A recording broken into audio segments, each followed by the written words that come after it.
وضو کرتے وقت دل میں یہ نیت کریں کہ اللہ کے حضور نماز میں حاضر ہونے کے لیے وضو کرنے لگا ہوں، اور پھر جب نماز پڑھنے لگیں تو دل میں یہ قصد اور نیت کریں کہ صرف اپنے اللہ ہی کی خوشنودی کے لیے اس کا حکم بجا لاتا ہوں۔ نیت چونکہ دل سے تعلق رکھتی ہے اس لیے زبان سے ادا کرنے کی ضرورت نہیں، اور نیت کا زبان سے ادا کرنا رسول اللہ صلی اللہ علیہ وسلم کی سنت اور صحابہ کرام کے عمل سے ثابت نہیں، یعنی ایسی کوئی دلیل ہمیں نہیں ملتی کہ آپ نے نیت پڑھی ہو۔ نیت کی تو ہے لیکن نیت پڑھی نہیں۔ امام ابن تیمیہ رحمہ اللہ فرماتے ہیں کہ الفاظ سے نیت کرنا علماء مسلمین میں سے کسی کے نزدیک بھی مشروع نہیں۔ مشروع کا کیا معنی؟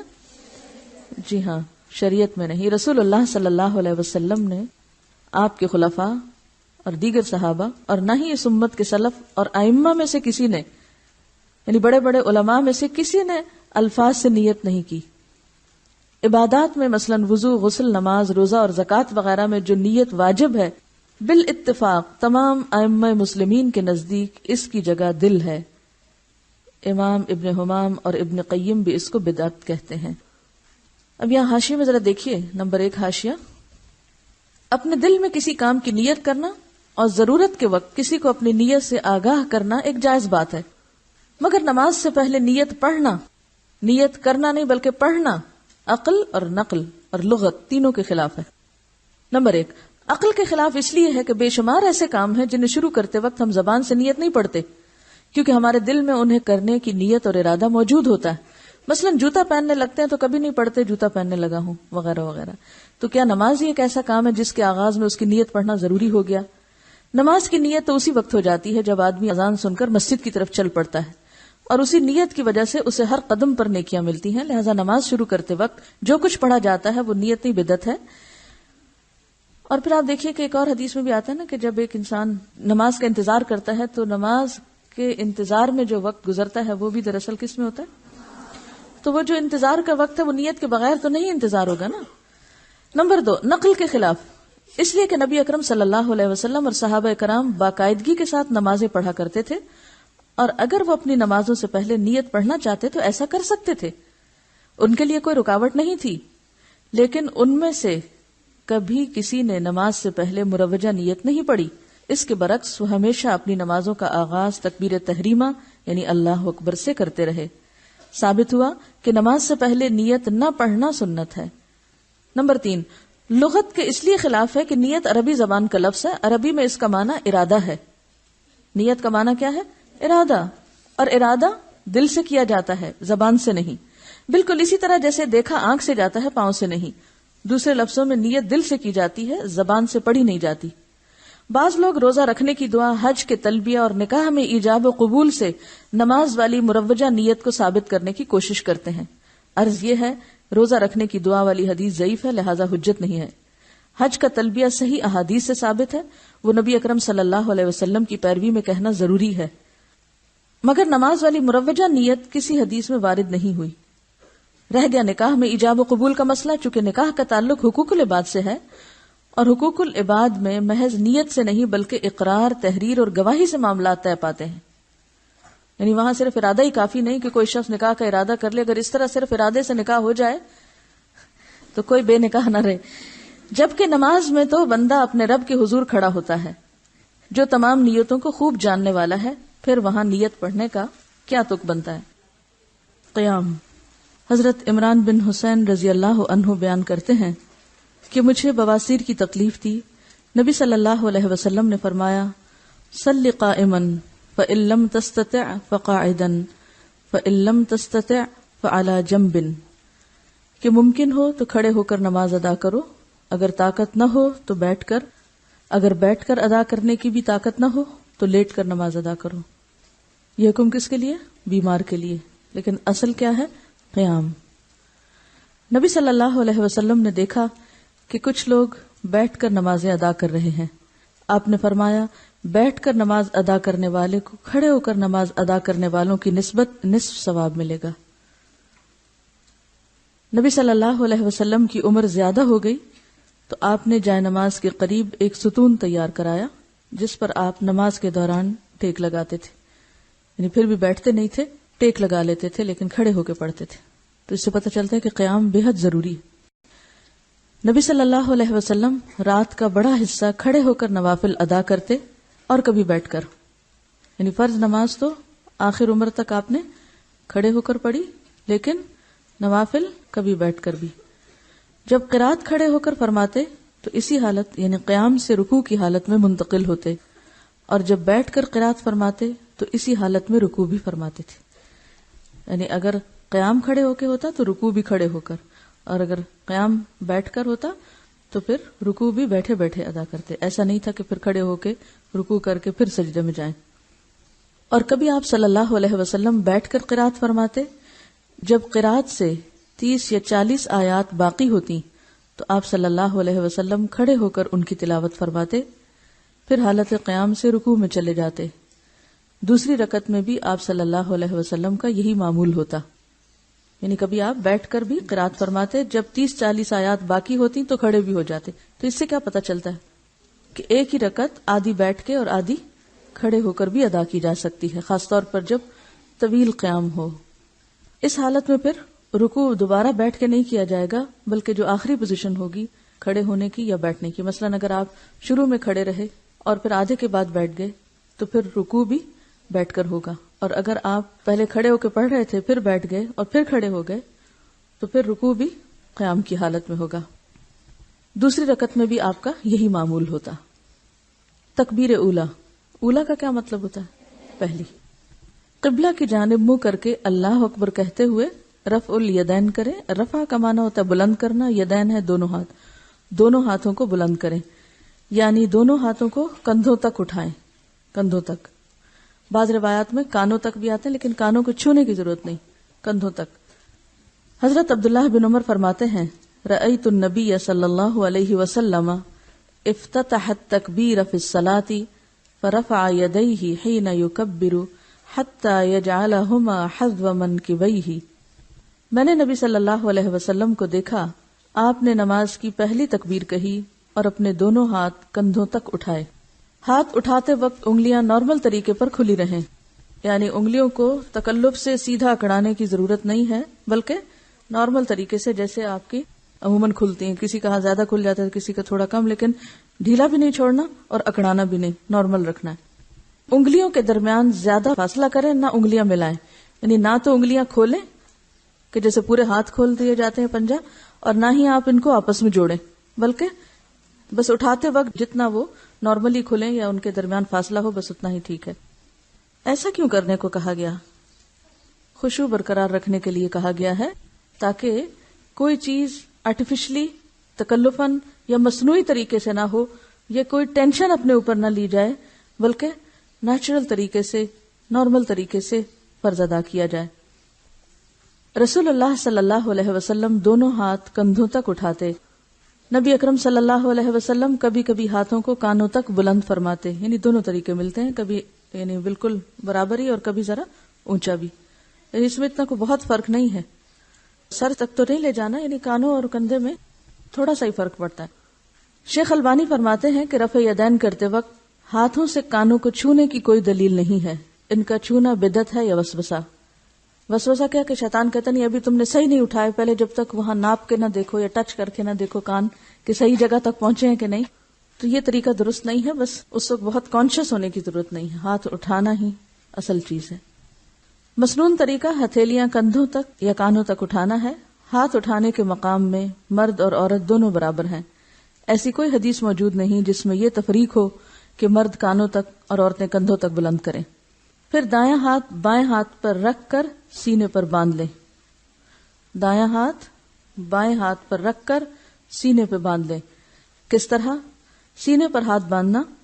حضرت وائل بن حجر رضی اللہ عنہ کہتے ہیں کہ میں نے رسول اللہ صلی اللہ علیہ وسلم کے ساتھ نماز پڑھی تو آپ نے اپنے ہاتھ یعنی دایاں ہاتھ بائیں ہاتھ پر رکھ کر سینے پہ باندھے۔ حضرت حلف رضی اللہ عنہ فرماتے ہیں کہ میں نے رسول اللہ صلی اللہ علیہ وسلم کو سینے پر ہاتھ رکھے ہوئے دیکھا۔ حضرت وائل بن حجر رضی اللہ عنہ رسول اللہ صلی اللہ علیہ وسلم کی نماز کا طریقہ بیان کرتے ہوئے فرماتے ہیں کہ آپ نے دائیں ہاتھ کو بائیں ہاتھ کی ہتھیلی کی پشت، اس کے جوڑ اور کلائی پر رکھا۔ ہمیں بھی دایاں ہاتھ بائیں ہاتھ پر اس طرح رکھنا چاہیے کہ دایاں ہاتھ بائیں ہاتھ کی ہتھیلی کی پشت، جوڑ اور کلائی پر آ جائے، جوڑ اور کلائی پر آ جائے، اور دونوں ہاتھوں کو سینے پر باندھا جائے تاکہ تمام روایات پر عمل ہو سکے۔ حضرت سہل بن سعد سے روایت ہے کہ لوگوں کو رسول اللہ صلی اللہ علیہ وسلم کی طرف سے یہ حکم دیا جاتا تھا کہ نماز میں دایاں ہاتھ بائیں کلائی پر رکھیں، دایاں ہاتھ بائیں کلائی پر رکھیں۔ رہی حضرت علی رضی اللہ عنہ کی روایت کہ سنت یہ ہے کہ ہتھیلی کو ہتھیلی پر زیر ناف رکھا جائے، تو اسے امام بہقی اور حافظ ابن حجر نے ضعیف قرار دیا ہے، اور امام نووی فرماتے ہیں کہ اس کے ضعف پر سب کا اتفاق ہے۔ تو اب آپ دیکھیے کہ ہاتھ کیسے آپ رکھیں گے، ہتھیلی پر، ٹھیک ہے، تو انگوٹھا اور چھوٹی انگلی کہاں آ جائیں گے، کلائی پر، اور باقی ہاتھ کا حصہ جوڑ پر، ٹھیک ہے۔ اب کر کے دیکھیے کہ سینہ بھی نہ تو ہاتھوں کو اوپر چڑھانے کی ضرورت ہے، کئی لوگوں کو میں نے دیکھا کہ وہ ہاتھوں کو اوپر رکھے ہوئے ہوتے ہیں، یہ نہیں رکھنے کا طریقہ، ٹھیک ہے۔ کئی لوگ اپنے کندھے بھی ساتھ سکیڑ لیتے ہیں اور وہ سمجھتے کہ شاید بہت ہی اونچا چڑھا کے اوپر رکھنا مراد ہے۔ اس میں آپ دیکھیے کہ نارمل اور نیچرل طریقے سے کھڑے ہوں۔ عورتوں اور مردوں کی نماز میں کوئی فرق نہیں۔ رسول اللہ صلی اللہ علیہ وسلم نے فرمایا، نماز اسی طرح پڑھو جس طرح تم مجھے نماز پڑھتے ہوئے دیکھتے ہو، یعنی ہو بہو میرے طریقے کے مطابق سب عورتیں اور سب مرد نماز پڑھیں۔ سلو جمع کا صیغہ ہے، جیسے یا ایھا الذین آمنوا ہوتا ہے جس میں سب شامل ہوتے ہیں۔ پھر اپنی طرف سے یہ حکم لگانا کہ عورتیں سینے پہ ہاتھ باندھیں، مرد زیر ناف، عورتیں سجدہ کرتے وقت زمین پر کوئی اور شکل اختیار کریں، مرد کوئی اور، یہ دین میں مداخلت ہے۔ یاد رکھیں کہ تکبیر تحریمہ سے شروع کر کے السلام علیکم ورحمۃ اللہ کہنے تک عورتوں اور مردوں کے لیے ایک ہی شکل اور ایک ہی ہیئت ہے نماز کی۔ سب کا قیام، رکوع، قومہ، سجدہ، جلسہ استراحت، قعدہ اور ہر مقام پر پڑھنے کی دعائیں یکساں ہیں۔ رسول اللہ صلی اللہ علیہ وسلم نے مرد اور عورت کی نماز کے طریقے میں کوئی فرق نہیں بتایا۔ اگر کچھ روایات ہیں بھی تو وہ ضعیف ہیں، یا زیادہ تر آپ کو ائمہ کے اقوال ملیں گے۔ سینے پر ہاتھ باندھ کر یہ دعا پڑھیں۔ حضرت ابو ہریرہ رضی اللہ عنہ روایت کرتے ہیں کہ رسول اللہ صلی اللہ علیہ وسلم تکبیر اولیٰ اور قرات کے درمیان کچھ دیر چپ رہتے، اللہ اکبر اور سورۃ فاتحہ کے درمیان کچھ دیر چپ رہتے۔ بس میں نے کہا، میرے ماں باپ آپ پر قربان، اے اللہ کے رسول صلی اللہ علیہ وسلم، آپ تکبیر اور قرات کے درمیان خاموش رہ کر کیا پڑھتے ہیں؟ آپ نے فرمایا، میں یہ پڑھتا ہوں، اللہم باعد بینی و بین خطایایا کما بعدت بین المشرق والمغرب، اللہم نقنی من الخطایا کما ینقی الثوب الابیض من الدنس، اللہم اغسل خطایایا بالماء والثلج والبرد۔ یا اللہ میرے اور میرے گناہوں کے درمیان دوری ڈال دے جیسے تو نے مشرق اور مغرب کے درمیان دوری رکھی ہے۔ اے اللہ مجھے گناہوں سے اس طرح پاک کر جیسا کہ سفید کپڑا میل سے پاک کیا جاتا ہے۔ اے اللہ میرے گناہ اپنی بخشش کے پانی، برف اور اولوں سے دھو ڈال۔ اصل میں پانی کے بعد برف اور اولوں کا ذکر جو ہے یہ طہارت میں مبالغہ بھی ہے۔ اگر آپ نے کہیں برف گری ہوئی دیکھی ہو تو آپ کو اندازہ ہوگا کہ اس کے بعد فضا جس طرح صاف ہوتی ہے اور پورا ایٹماسفیئر جس طرح کلیئر ہوتا ہے، وہ صرف بارش سے بھی نہیں ہوتا۔ یعنی جتنی پولوشن برف باری کے بعد ختم ہوتی ہے اور جس طرح ہر طرف سفید چادر تن جاتی ہے، اور رات کے وقت بھی ایسی گلیئر اٹھتی ہے اس سفید برف سے کہ یوں لگتا ہے کہ دن چڑھا ہوا ہے یا کہیں نہ کہیں تیز چاند چمک رہا ہے۔ اور یہ اسی پچھلے مجھے رمضان کے بعد جب میں باہر تھی تو اتنی شدید برف باری دیکھنے کا اتفاق ہوا۔ جب میں آدھی رات کے وقت اٹھی تو واش روم میں گئی تو میں نے دیکھا کہ باہر کچھ جیسے روشنیاں ہیں، اور وہ کیا تھی کہ برف کی گلیئر تھی۔ یعنی اتنی سفیدی نظر آتی ہے ایون رات کے وقت بھی کہ اس سے زیادہ پاکیزگی اور صفائی کا کوئی کانسیپٹ نہیں ہو سکتا۔ تو اس وقت مجھے یہ دعا سمجھ میں آئی کہ یہ کیوں کہا گیا کہ اللہ میرے گناہ پانی، برف اور اولوں سے دھو ڈال۔ تو یہ انتہا درجے کی صفائی کی طرف اشارہ ہے کہ جس میں ہوا بھی صاف ہو، جس میں فضا بھی، اور جس میں زمین بھی، اور ہر چیز ایک طرح سے سفید چادر سے ڈھک جائے۔ مثلا آپ دیکھتے ہیں آپ کارپیٹ پہ بیٹھتے ہیں تو اس پہ چادریں ڈالتے ہیں سفید، تو سفید چادر کس لیے ڈالتے ہیں؟ کیونکہ وہ صفائی میں ایک مزید صفائی کا اضافہ ہے۔ اور کلر سفید ہی کیوں؟ حالانکہ کوئی اور رنگ ہوتا تاکہ میل نظر نہ آتی، کیونکہ عام طور پہ لوگ کہتے ہیں نا میل خورا ہو، گندگی ہو مگر ہمیں نظر نہ آئے۔ اسی طرح آپ کو کیوں کہا جاتا ہے کہ سفید کپڑے پہنے؟ تاکہ وہ صفائی کا ایک احساس بھی ہو۔ بعض اوقات صرف صفائی کا ہونا کافی نہیں، بلکہ صفائی کا احساس ہونا جو ہے وہ بھی ضروری ہوتا ہے.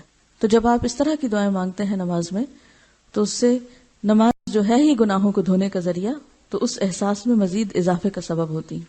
اور یہ دعا صحیح بخاری میں آئی ہے. یا یہ دعا پڑھیں. رسول اللہ صلی اللہ علیہ وسلم کے پیچھے ایک شخص نے کہا اللہ اکبر کبیرا والحمد للہ کثیرا وسبحان اللہ بکرۃ واصیلا. اللہ سب سے بڑا ہے، بہت بڑا، ساری تعریف اسی کی ہے، وہ ہر عیب سے پاک ہے، صبح اور شام ہم اسی کی پاکی بیان کرتے ہیں. یہ سن کر رسول اللہ صلی اللہ علیہ وسلم نے فرمایا کہ اس شخص کے لیے آسمان کے دروازے کھول دیے گئے ہیں. یعنی ایک شخص نے یہ دعا پڑھی تو آپ نے کیا فرمایا کہ اس کے لیے آسمان کے دروازے کھول دیے گئے ہیں. حضرت ابن عمر نے فرمایا جب سے میں نے رسول اللہ صلی اللہ علیہ وسلم سے یہ بات سنی ہے میں نے ان کلمات کو کبھی چھوڑا نہیں. اور ہم میں سے کسی نے کبھی یہ کلمات کیوں پتہ ہی نہیں. جہالت نعمت ہے نا. کتنی بڑی خیر سے ہم بعض اوقات محروم رہتے ہیں لا علمی کی وجہ سے. یہ صحیح مسلم کی روایت ہے. ہم سمجھتے ہیں ہم بہت کچھ پڑھ چکے ہیں، بہت کچھ جان چکے ہیں. اس کلمے کو ادا کرنے میں کتنی دیر لگتی؟ کچھ بھی ٹائم نہیں لگتا. بعض اوقات آپ جلدی میں بھی ہوتے ہیں اور پہلی دعا یا جو آگے آ رہی وہ نہیں بھی پڑھیں تو یہ آپ دیکھیں مختصر ترین بھی ہے اور فائدے میں مؤثر ترین ہے. یا یہ دعا پڑھیں سبحانک اللہم وبحمدک وتبارک اسمک وتعالی جدک ولا الہ غیرک. اے اللہ تو پاک ہے، ہم تیری تعریف کے ساتھ تیری پاکی بیان کرتے ہیں. تیرا نام بڑا ہی بابرکت ہے، تیری بزرگی بلند ہے، تیرے سوا کوئی معبود نہیں. یہ ترمذی کی روایت ہے. پھر یہ پڑھیں اعوذ باللہ السمیع العلیم من الشیطان الرجیم من ہمزہ ونفخہ ونفثہ. اللہ کی پناہ مانگتا ہوں جو ہر آواز کو سننے والا اور ہر چیز کو جاننے والا ہے، مردود شیطان کے شر سے، اس کے خطرے سے، اس کی پھونکوں سے اور اس کے وسوسے سے. کتنی خوبصورت دعا ہے، کتنی خوبصورت طریقے کی پناہ مانگی گئی ہے. اعوذ باللہ السمیع العلیم من الشیطان الرجیم من ہمزہ ونفخہ ونفثہ. بسم اللہ الرحمن الرحیم. الحمد للہ رب العالمین الرحمن الرحیم مالک یوم الدین ایاک نعبد و ایاک نستعین اہدنا الصراط المستقیم صراط الذین انعمت علیہم غیر المغضوب علیہم ولا الضالین آمین. اللہ کے نام سے شروع کرتا ہوں جو نہایت رحم فرمانے والا بے حد مہربان ہے. ساری تعریف اللہ کے لیے ہے جو تمام مخلوقات کا رب ہے، بے حد رحم کرنے والا، بے حد مہربان ہے، بدلے کے دن کا مالک ہے. اے اللہ ہم تیری ہی عبادت کرتے ہیں اور تجھی سے مدد مانگتے ہیں. ہمیں سیدھے راستے پر چلا، ان لوگوں کے راستے پر جن پر تو نے انعام کیا، جن پر غضب نہیں کیا گیا، جو گمراہ نہیں ہوئے. حضرت انس رضی اللہ عنہ فرماتے ہیں کہ رسول اللہ صلی اللہ علیہ وسلم حضرت ابو بکر اور عمر رضی اللہ عنہ قرات الحمد للہ رب العالمین سے شروع کرتے. یعنی اعوذ باللہ اور بسم اللہ نہیں پڑھتے تھے بلکہ ڈائریکٹ سورۃ الفاتحہ سے شروع کرتے. حضرت انس کہتے ہیں کہ میں نے رسول اللہ صلی اللہ علیہ وسلم، ابو بکر، عمر اور عثمان کے پیچھے نماز پڑھی. وہ بلند آواز سے بسم اللہ نہیں پڑھا کرتے تھے، ٹھیک ہے، یعنی دل میں پڑھتے تھے. آپ بسم اللہ الرحمن الرحیم سرن یعنی آہستہ پڑھتے تھے. امام ابن تیمیہ فرماتے ہیں کہ حدیث کی معرفت رکھنے والے اس امر پر متفق ہیں کہ امام کے لیے بسم اللہ زور سے پڑھنے کی کوئی صریح روایت نہیں ہے. لیکن اگر ہم اپنے دل میں نماز پڑھ رہے ہیں تو اعوذ باللہ بسم اللہ سب پڑھیں گے. اگر نماز میں جمائی آ جائے تو اسے حد الوسع روکیں، نہ روکے تو منہ پر ہاتھ رکھیں اور آواز بلند نہ کریں، کیونکہ جمائی لیتے وقت بلند آواز کرنا جو ہے وہ نماز میں خلل کا ذریعہ ہے. یہ جو دعائیں آپ نے پڑھی ہیں ان کو ذرا ایک دفعہ دہرا لیتے ہیں. اللهم باعد بيني وبين خطاياي اللهم باعد بيني وبين خطاياي كما باعدت بين المشرق والمغرب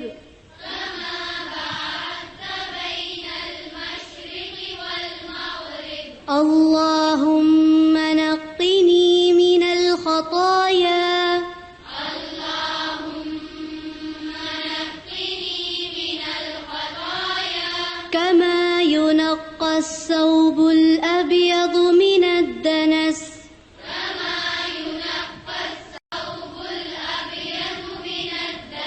اللهم اغسل خطاياي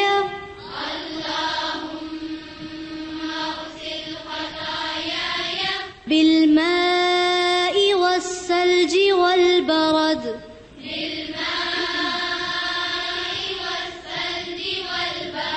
سبحانك اللهم وبحمدك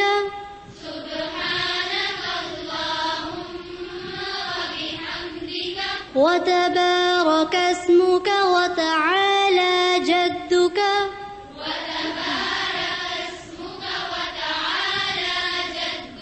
ولا إله غيرك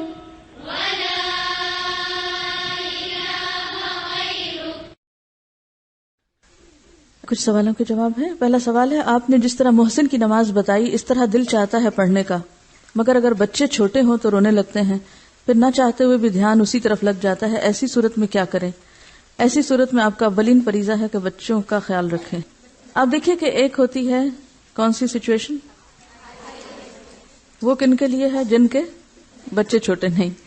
تو یہاں میرا خیال ہے اکثریت انہیں کی بیٹھی ہوئی ہے جن کے پاس چھوٹے بچے نہیں. ہاں یہ الگ بات ہے کہ انہوں نے اپنے لیے اور کئی کھیل کھلونے رکھے ہوئے ہیں جن میں مشغولیت کی وجہ سے وہ نماز کی طرف پوری توجہ نہ کریں. اور اب دیکھیے کہ بچوں کا چھوٹا ہونا اور عورت کا ان ساری کیفیات سے گزرنا یہ بالکل ایک نیچرل سی چیز ہے، اور اللہ تعالیٰ کو سب معلوم ہے کہ کون کس حالت میں ہے، کس کیفیت میں ہے.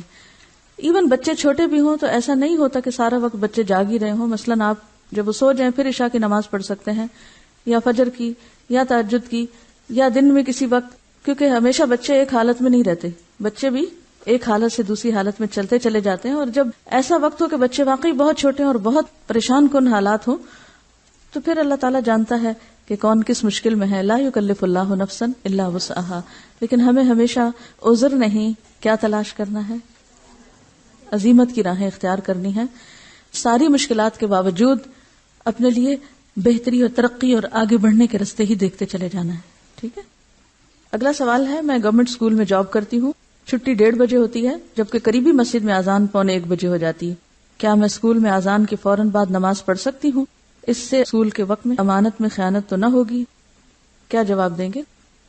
اگر تو آپ کلاس نہیں لے رہے اور کوئی ایسا کام بھی نہیں ہے اس وقت، بعض اوقات اسٹاف محض گپ شپ کر رہا ہوتا ہے اسٹاف روم میں، اور چونکہ چھٹی کے وقت قریب ہے تو اس وقت بیٹھ کے کوئی آفس کا ورک بھی نہیں، کوئی ہوم ورک کی کاپیاں وہ آپ گھر لے جا رہے ہیں، تو گویا وہ کام جو آپ اسکول میں کر سکتے تھے وہ آپ گھر پہ لے جا رہے ہیں، اور گھر کا وقت جو ہے وہ اسکول کے وقت کو دے رہے ہیں. تو اس صورت میں آپ ادلا بدلا تھوڑا سا اگر کر لیں تو کوئی حرج نہیں، کیونکہ بہرحال اول وقت میں نماز جو ہے وہ افضل ہے.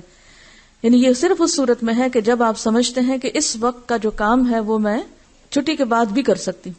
لیکن اگر آپ اس وقت کلاس لے رہے ہیں تو آپ یہ نہیں کر سکتے کہ آپ کلاس چھوڑ کے پہلے اول وقت میں نماز پڑھنا شروع کر دیں اور پھر بعد میں آ کے کلاس لیں، کیونکہ اس سے بچوں کا نقصان ہوگا. یا کوئی میٹنگ چھوڑ دیں، یا کہیں ڈیوٹی چھوڑ دیں، مثلا آپ ریسپشن پہ کھڑے ہیں یا کہیں بھی، تو یہ طریقہ درست نہیں ہوگا. سمجھ گئے؟ اگر آپ سمجھتے ہیں کہ چھٹی کے بعد جب آپ کا گھر بہت دور ہے اور آپ کی قضا ہو جائے گی نماز، تو آپ فرض پڑھ کے نکلیں. فرض پڑھنے میں کتنی دیر لگے گی؟ another 10 minutes. میرا نہیں خیال کہ ہم 10 منٹ سے زیادہ 4 رکعت میں لگاتے ہوں. اور یہ تو ہر شخص کا انڈیویجول فریضہ ہے نا، اس کو حفاظت کرنی ہے نا اپنی نماز کی، اس کو بھاگ دوڑ کرنی ہے کہ میں زیادہ سے زیادہ بہتر طور پہ پڑھ لوں. اب اگر ایک شخص صرف یہ بہانہ کرے وہ بہت واش روم کی لمبی لائن ہے لہٰذا میں تو اب اس وقت یہ کر رہا ہوں، نہیں، آپ کو پتا ہونا چاہیے کہ آپ نے اس کا بندوبست کیسے کرنا ہے. اگر ایک جگہ لائن لمبی ہے تو دوسری جگہ چلے جائیں. عام طور پر میں نے دیکھا کہ لوگ جو واش روم میں بھی جاتے ہیں تو 5-6 بھی ہیں نا تو سارے پہلے پہ ہی کھڑے ہو جائیں گے، تھوڑا سا آگے بڑھ کے وہ آخری تک نہیں جائیں گے. تکلیف نہیں ہم کرنا چاہتے، عقل استعمال نہیں کرنا چاہتے کہ میرے وقت کی بچت کہاں سے ہو سکتی ہے. ہم صرف یہ بہانہ کر دیتے ہو چونکہ لائن لمبی ہے اس لیے میں نماز لیٹ پڑھ رہی ہوں. جب تک ہمارے اپنے اندر تقویٰ نہیں آئے گا، جب تک اندر فرقان نہیں آئے گا، جتنی مرضی سہولتیں ہو جائیں ہم پھر بھی افضل درجے کا کام نہیں کر سکیں گے. بہت سی چیزیں ہم دوسروں پہ ڈال دیتے ہیں، چونکہ یہ چھٹی دیر سے دیتے ہیں اس لیے ہماری نماز لیٹ ہوتی ہے، تو پھر یہ ذمہ دار ہیں ہم نہیں. آپ خود بھی ذمہ دار ہیں کہ آپ اس وقت کو پھر اور کتنے بہتر طریقے سے استعمال کر سکتے ہیں. اور اگر کہیں رکاوٹ آ رہی، خلل آ رہا ہے تو اس کو دور کرنے کے لیے بھی اللہ نے عقل دی، اس کو بھی دور کرنا چاہیے. لیکن نماز تو بہرحال نماز ہے، فریضہ ہے. سبحانک اللہم و بحمدک نشهد ان لا الہ الا انت نستغفرک ونتوب الیک.